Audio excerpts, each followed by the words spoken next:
Salut les minots, bienvenue sur Boko TV. Aujourd'hui, on va apprendre les bases du pilotage sur circuit. De base, c'était pas prévu, mais du coup, je me suis dit que ça pouvait être une vidéo très intéressante parce que ce matin, je devais piloter avec Raoul, mais en venant, il a eu un petit problème avec le camion et du coup, il n'a pas pu apporter sa voiture pour le prête-mot à caisse. Donc voilà, pour être tout à fait franc, on va partir sur un truc complètement différent, mais je pense qu'il va vous intéresser énormément.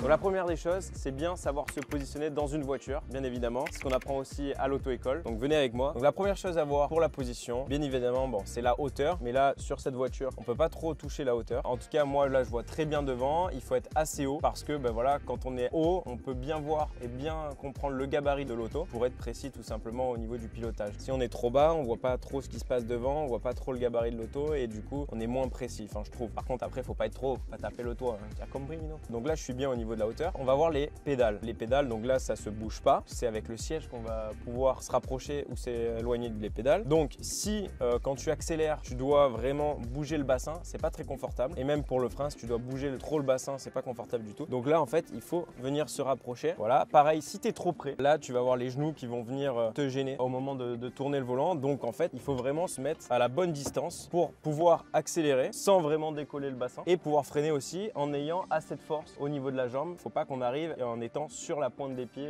au moment du freinage. Et ensuite, on va voir le volant. Donc après, le volant, c'est un peu propre à chacun. Moi, je sais que j'aime bien être pas trop loin parce que quand on est loin, en fait, le problème qu'on va voir, c'est dans les virages. Alors là, vous n'allez pas comprendre, mais il faut que j'allume la voiture. Okay. Donc le problème qu'on va voir si on est loin, quand on va venir dans une épingle, on va venir braquer. Mais le problème, c'est que là, on arrive et on a le bras tendu. Du coup, on n'est pas très à l'aise. Pareil de l'autre côté. Et d'autant plus quand les voitures sont pas assistées. Donc là, c'est un volant direction assistée. Mais quand c'est pas assisté, il faut vraiment de la force. Donc quand on a le bras très long, on a moins de force. Donc ce qu'il faut, c'est vraiment venir plus vers soi. Pas trop près non plus, mais juste ce qu'il faut pour être à l'aise et pouvoir braquer sans souci en fait et sans être gêné. Donc les positions en mode t'es comme ça en arrière avec le volant ultra loin comme ça marche pas. Ça c'est bien pour faire genre, mais ça marche pas ça. Et pareil, quand on a un dossier, faut pas faire les grands-parents, tu vois, ou en mode t'es comme ça et t'es la tête dans le volant, on dirait que tu vas manger le volant. Non, là ça marche pas non plus parce que là t'es pas bien calé, tu vois. Faut vraiment se caler pour être bien fixe et après c'est le travail des jambes et des mains. Maintenant on va voir le deuxième point, les trajectoires. Donc là pour la partie 2, on va voir les trajectoires. Alors les trajectoires c'est ultra important, c'est la base, tout simplement parce qu'il faut savoir se positionner sur un circuit. Souvent quand je viens et que je monte avec des débutants ou des gens pas très confirmés au niveau du pilotage, ben, ils se mettent un peu au milieu, tu vois, ils savent pas trop où se mettre. En fait c'est très simple, c'est les bases que j'ai appris au karting quand j'ai commencé. Extérieur, intérieur, extérieur, ça c'est la base. En gros, là on est en sortie de virage, donc on va voir l'extérieur du virage. Ensuite on va voir l'intérieur au niveau du vibreur là-bas, donc on va venir plonger à l'intérieur et on va sortir sur l'extérieur. Tout simplement on fait ça pour ouvrir l'angle du virage. On est bien plus vite dans une ligne droite, l'angle dans une ligne droite c'est 180 degrés que dans une épingle, donc forcément on va pouvoir passer plus vite. Donc les trajectoires, je vais vous faire un petit tour du circuit du Luc, circuit du Var d'ailleurs qui nous accueille ici et dans ce domaine qui est ultra bien pour profiter, pratiquer, faire du circuit, apprendre. Donc là typiquement, c'est un virage où il faut venir chercher le vibreur. Alors, faut tout exploiter. C'est-à-dire, le vibreur, ça fait partie aussi de la piste et on peut venir l'exploiter. Ça sert à ouvrir l'angle, comme je vous l'ai dit tout à l'heure. Et donc, on va vraiment chercher le moins de centimètres sur la piste. Ici, on ne va pas sortir trop large, mais on va venir plutôt vers le milieu parce que du coup, c'est le dernier virage avant une longue ligne droite. Donc, il faut quand même l'ouvrir, mais pas trop parce que du coup, c'est un virage en deux temps. Et donc, si on le prépare trop, ensuite, on a quand même beaucoup de rayons à faire et du coup, on perd du temps en entrée et on ne le gagne pas forcément en sortie. Donc, il faut faire un truc un peu hybride. C'est un peu compliqué ce virage-là. Celui-là, c'est un virage à droite traditionnel. On vient ouvrir le maximum. On plonge à l'intérieur et on ressort sur l'extérieur, sur le vibreur. Et on exploite le maximum. Moi, j'ai un coéquipier qui m'avait dit en Formule 3, Alex Albon, qui est pilote de Formule 1 chez Williams, il m'avait dit faut exploiter le maximum. À l'époque, quand tu es en karting ou quoi, tu payes ton droit de piste et donc tu payes pour tout le circuit et pour toute la piste. Donc, tu viens utiliser toute la piste. Voilà. Et là, pareil, extérieur, intérieur, extérieur. Si le prochain virage est à gauche, on vient se mettre sur la droite, donc là progressivement ça sert à rien de se mettre d'entrée de jeu, mais avant de braquer ou avant de freiner, il faut se mettre sur la droite au maximum. Une fois qu'on fait le freinage, on vient plonger à l'intérieur, le prochain virage est à droite, donc l'objectif c'est de rester quand même bien à gauche pour prendre l'intérieur et sortir à l'extérieur en utilisant bien évidemment le vibreur. Là on revient à l'intérieur et Et là, on ressort à l'extérieur. Ça, c'est vraiment les bases pour vraiment savoir où se positionner sur un circuit et que ça soit un long circuit, un grand circuit, large, pas large, enfin peu importe, c'est les bases, c'est comme ça. Allez, on va faire un petit tour un peu plus rapide pour vraiment vous montrer. Allez les minous!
Donc là, on a ce qu'on appelle une chicane ou un gauche-droite-gauche. On vient bien ouvrir à l'extérieur, prendre l'intérieur. On ne sort pas maximum parce que du coup, sinon, on se ferme trop le virage. Donc, on vient au milieu, on vient couper à droite. On ne va pas à l'extérieur non plus parce qu'on vient préparer le gauche. Et ici, à gauche, on ne va pas complètement à l'extérieur, on ne va pas complètement à l'intérieur du virage. On reste au milieu pour préparer le double droite qui est très, très long.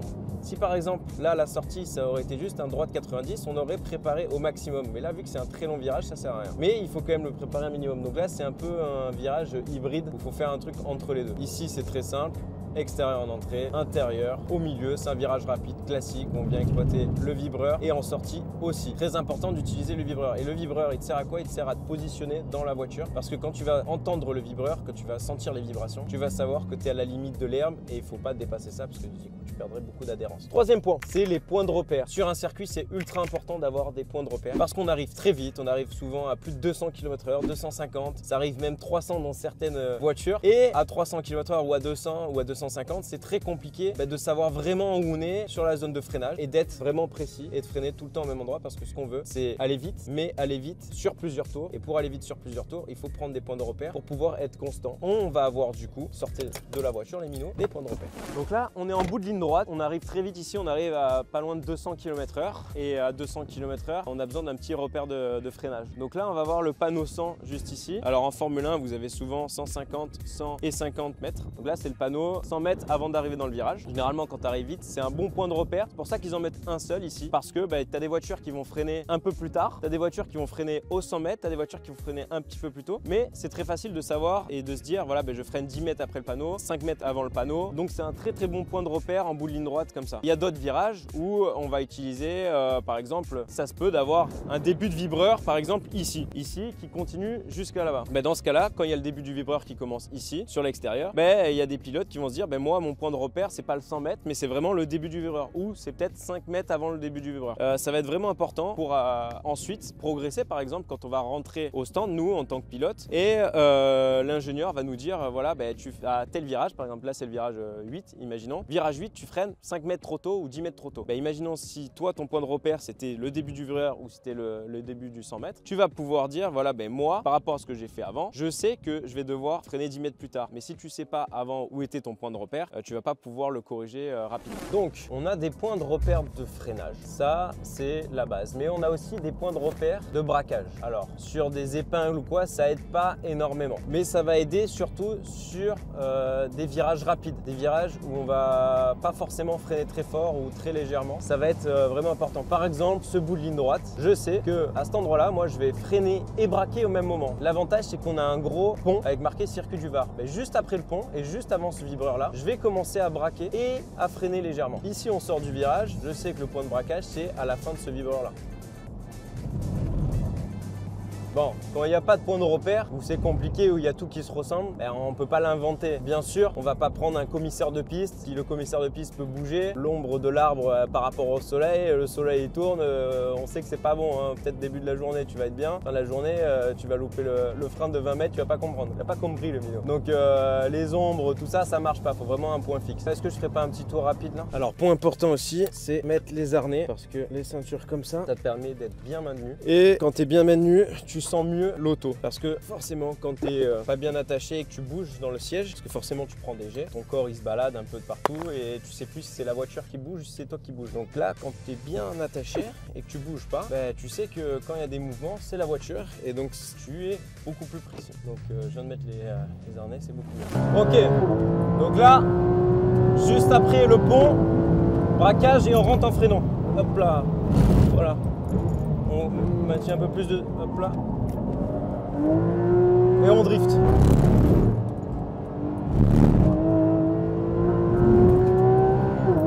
Ok, petit frein. On rentre à l'intérieur, vibreur. Important de s'ouvrir le virage. Hop là.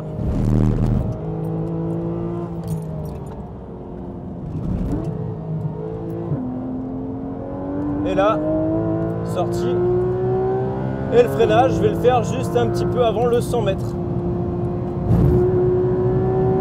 Freinage juste un petit peu avant le 100 mètres.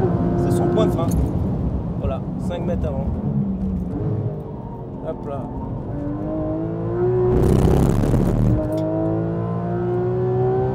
D'où l'importance de savoir où freiner. Une fois qu'on a vu les points de repère, là tu vas te demander, mais attends, mais si je vais sur circuit, comment je sais si je freine trop tôt ou trop tard? Trop tôt, généralement, c'est compliqué de le savoir. On peut le savoir, c'est-à-dire que si tu freines, que tu relâches la pression, parce que tu te rends compte en réalité qu'il te manque de la vitesse pour aller jusqu'au virage, et qu'après tu refreines, là ça veut dire que clairement tu peux freiner plus tard. Mais moi ce que j'aime bien faire, c'est dépasser justement cette petite limite. Donc je me mets par exemple un point, par exemple 10 mètres avant le 100 mètres, puis je me rapproche à 5 mètres avant le 100 mètres, puis si ça passe encore au 100 mètres, et au moment où je vais arriver, je vais dire ah là c'est un peu trop tard. C'est en faisant une petite erreur forcément, c'est en dépassant la limite. Tu sais, quand tu fais des petites conneries, tu vois que tu dépasses la limite, tu t'en rends compte, voilà, directement.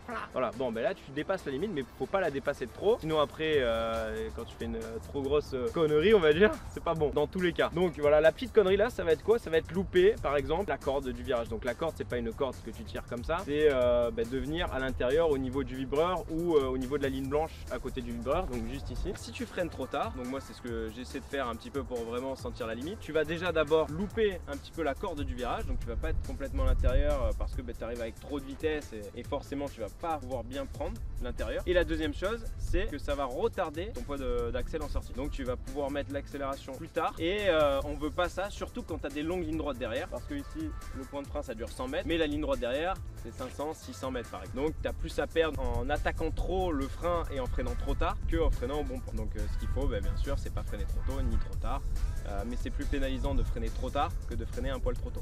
Donc là on va parler un peu plus technique, c'est le cercle d'adhérence du pneumatique. En gros, faut imaginer un rond avec le maximum de grip longitudinal, le maximum de grip latéral, que ce soit gauche ou droite, et le pneu en fait il peut pas te fournir 100% du longitudinal, 100% du latéral en grip. C'est très simple, si tu freines très fort, 100% de la capacité, tu vas pas pouvoir tourner, sinon ça, dans le cas où il n'y a pas d'ABS comme la Porsche Cup, tu vas bloquer la roue et donc tu vas tirer tout droit. Dans le cas où il y a un ABS, l'ABS va se mettre en route et ça va être moins efficace, donc tu vas décélérer moins rapidement. Donc ce qui est vraiment important, c'est freiner droit quand tu freines très fort. Au moment où tu vas venir rentrer dans le virage, il va falloir faire un dégressif avec le frein, donc relâcher un petit peu la pression de frein pour pouvoir combiner et mettre par exemple 50% de frein, 50% de volant. C'est très schématique. Au moment où tu vas utiliser le maximum du latéral dans le virage, donc tu vas avoir le plus de G latéraux, là va falloir lâcher complètement le frein pour utiliser justement le maximum de grip latéral. Et pareil pour l'accélérateur, là ça arrive souvent de faire cette erreur là, c'est quand tu braques, souvent il y a des personnes qui commencent le pilotage qui commencent à accélérer mais qui sont toujours en train de braquer. Et ça c'est une erreur parce que du coup après quand tu restes braqué à fond et t'accélères à fond, tu utilises 100% des deux et là tu fais un tête à queue. Donc là ce qui se passe c'est qu'ils perdent l'auto, ils essaient de contre-braquer et après ça fait coup de raquette et ça atterrit sur la route dans des endroits qu'on veut pas. Ça arrive souvent en Lamborghini, le mec qui veut faire le mec, tu vois, il arrive, il accélère mais il se prend le trottoir ou il se prend un arbre en sortie. Enfin, donc dans tous les cas, faut vraiment accélérer quand surtout il y a des voitures qui ont beaucoup de chevaux au moment où tu sens que tu peux débraquer le volant, c'est-à-dire tu viens braquer le volant au moment où tu as braqué suffisamment, que tu as tourné la voiture suffisamment, tu vas venir débraquer et à ce moment-là, tu sais que tu peux commencer à mettre progressivement l'accélérateur en fonction de l'ouverture du volant. Et quand il est bien droit, tu sais que tu peux le mettre flat, il se passera rien du tout et tu vas pouvoir faire une bonne sortie. Bon après, forcément c'est très schématique, hein. Parfois tu peux mettre flat avant que ça soit ouvert complètement, mais voilà, c'est des choses vraiment ultra importantes pour les bases et pour prendre du plaisir et éviter de se faire peur. Donc là, gros frein, volant droit, hop là, je relâche un petit peu parce que je braque sur la gauche, je refreine un peu plus fort droit, je relâche et là j'accélère au moment où je débraque, je relâche et j'accélère au moment où je débraque. Gros frein droit, je relâche un petit peu parce que je rentre dans le virage, je réaccélère droit, hop là. Donc voilà, c'est très schématique, mais c'est comme ça. Frein droit, hop là, je relâche légèrement la pression du frein et je peux réaccélérer au moment où ça redébraque. Voilà, là, je relâche légèrement, hop là, ça me redonne un petit peu d'avant, transfert de masse, transfert de charge surtout. Gros frein, hop là, frein droit pour être très efficace, je relâche au milieu et je réaccélère au moment où je passe la corde et où je débraque. Et la dernière chose que je voulais voir, qui est un peu plus technique, on a du sous-virage ou du sur-virage. Par exemple, cette voiture-là, elle n'est pas du tout sous-vireuse, donc quand tu vas braquer, elle s'inscrit très bien. Il n'y a pas beaucoup d'angle de volant, donc c'est très compliqué de vous montrer le sous-virage. Mais en gros, le sous-virage, tu braques et la voiture, elle va glisser des pneus avant. Et par rapport à l'angle de volant que tu vas mettre, en théorie, normalement la voiture devrait tourner, mais là en fait elle tire tout droit parce que les pneus vont ripper et ça va glisser. Donc comment contrer ce sous-virage là? Tout simplement, tu viens freiner et quand tu vas freiner assez tard, tu vas emmener du frein jusqu'à la corde. Donc au moment où tu vas braquer, tu auras toujours un petit peu de frein. C'est ce qui va mettre de la répartition de charge sur l'avant. Et donc vu qu'il y a plus de charge, donc plus de poids en fait, on va dire, sur les pneus avant, ça va plus gripper et donc tu vas avoir une meilleure direction. Et donc quand tu vas tourner, ça va mieux tourner. On peut arriver à le compenser au pilotage. Pareil, quand tu as du survirage. Le survirage, c'est quand l'arrière glisse. Voilà, que tu arrives comme ça, quand tu fais un drift par exemple, tu as beaucoup de survirage en sortie, c'est que l'arrière tourne un petit peu autour de l'axe et l'avant en fait, tu es là, tu peux pas mettre trop d'angle de volant. Donc pour contrer ce survirage là, c'est très simple, il faut freiner fort droit au début, mais relâcher beaucoup les freins au moment du braquage. Parce que au moment du braquage, si tu as plus ou moins de freins, ça va influencer énormément sur la balance de ton auto. Donc c'est pour ça quand tu es pilote, quand tu as une auto qui te convient pas trop bien, tu peux essayer d'ajuster un petit peu ton pilotage pour justement qu'elle te convienne un petit peu mieux. Mais bon, par exemple là sur la GT3 RS, il y a quand même du survirage. C'est très compliqué de créer du sous-virage là, quasiment pas possible, quasiment. Donc là, bien sûr, il faut faire des réglages pour mettre plus de sous-virage, plus de sous-virage. Moi, j'aime bien quand elle est comme ça, puisqu'elle est bien précise et c'est plus facile de gérer du survirage que du sous-virage. Là, je vais vous montrer un petit peu la différence, par exemple, dans le virage qui arrive. Donc là, je vais créer du survirage en freinant tard. Donc là, je freine tard. Beaucoup de frein. Hop là, voilà, l'auto, elle a tendance à partir parce que je braque et j'ai beaucoup de frein en même temps. Maintenant, on va refaire le même passage, mais on va le faire différemment. C'est-à-dire, au moment que je vais braquer dans le droit, je vais relâcher les freins. Et normalement, je devrais avoir moins de survirage. L'arrière devrait venir moins rapidement et ça va permettre de compenser ce survirage que j'ai quand j'ai beaucoup de pression de frein et que je braque en même temps. Hop là, frein, grosse pression. Là, je rentre. Et là, je relâche au moment de braquer. Voilà. Et là, elle se cale un peu mieux.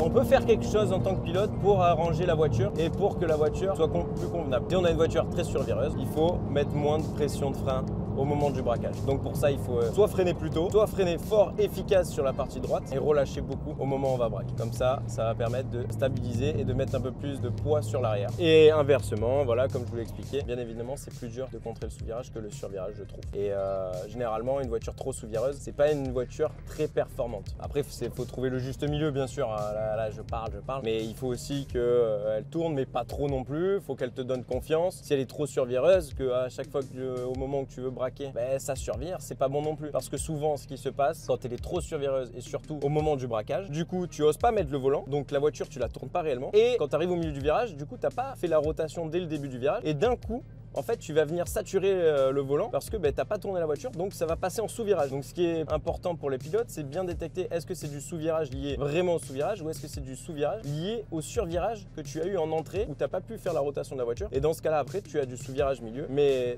ce qu'il faut régler, c'est pas le sous-virage milieu, mais bien sûr ce qui arrive avant, le sur-virage en entrée. Donc voilà, on a vraiment plein de paramètres à voir quand on pilote pour régler une voiture convenablement et pas faire des erreurs. Bon, si tu as compris, Mino, c'est l'essentiel. Un point très important aussi quand on pilote, c'est faire la pression des pneus. Alors les pressions, on peut les faire avant de piloter un petit peu, mais après, il faut les rajuster après. Tout simplement parce que l'air qui est à l'intérieur prend plus de place quand elle est chaude, donc ça rajoute de la pression. Et donc, en fonction des circuits, tu as des pneus qui chauffent plus que d'autres parce que, par exemple, ici au Luc, on a beaucoup de virages à droite, très peu de virages à gauche. Donc forcément, le pneu qui va prendre le plus de température, ça sera l'arrière gauche. Parce qu'en plus de ça, c'est une propulsion, tout part d'ici, voilà, il y a beaucoup de friction. Donc ce pneu-là va prendre plus de pression que les autres pneus. Ensuite, le deuxième, ça va être le pneu avant gauche, un petit peu comme le pneu arrière droite, parce que là, pareil, vu que c'est propulsion, ça va chauffer avec la friction en sortie de virage. Mais celui de gauche, lui, a beaucoup de virages à droite, donc il va être chargé aussi. Et le dernier, bien sûr, c'est le pneu avant droite qui va prendre le moins de température, donc le moins de pression. Donc c'est pour ça qu'il faut tout rééquilibrer pour avoir une voiture saine et pas déséquilibrée, tout simplement. Tu as compris, Mino? Bon allez, je vais faire la pression, mais moi j'ai pas de manomètre, j'ai un doigtomètre. Vu que je veux pas me cramer la main, je commence toujours par le pneu qui chauffe le moins. Bon, moi je mets 2 barres, hein. Hop là, c'est très simple, le tchitchou, et on appuie. Et après on contrôle sur le tableau de bord. Bon. Bien sûr, les pneus, c'est ultra important sur le pilotage. C'est ce qui est en contact directement avec le sol. Donc, il y a beaucoup d'influence là-dessus. Et j'aimerais vous faire une prochaine vidéo où je compare des pneus slick avec des pneus de série et voir la différence qu'il y a au niveau du temps parce que le temps et les chronos ne mentent jamais. Donc, si tu n'es pas encore abonné, Mino, tu peux déjà aller t'abonner, activer la cloche pour voir toutes les prochaines vidéos. Et celle-ci, je pense qu'elle va vraiment plaire. Donc, avant de conclure cette vidéo, on me pose souvent la question d'où sort cette casquette. Alors ça, c'est la Boco Cap. C'est les casquettes que je fais. Vous pouvez les retrouver sur bocoshop.com. Juste ici, il y a des casquettes, les nouvelles collections, mais aussi des miniatures. Sur ce les minos, j'espère que la vidéo vous a plu et je vous dis à très vite sur Boco TV. Ciao.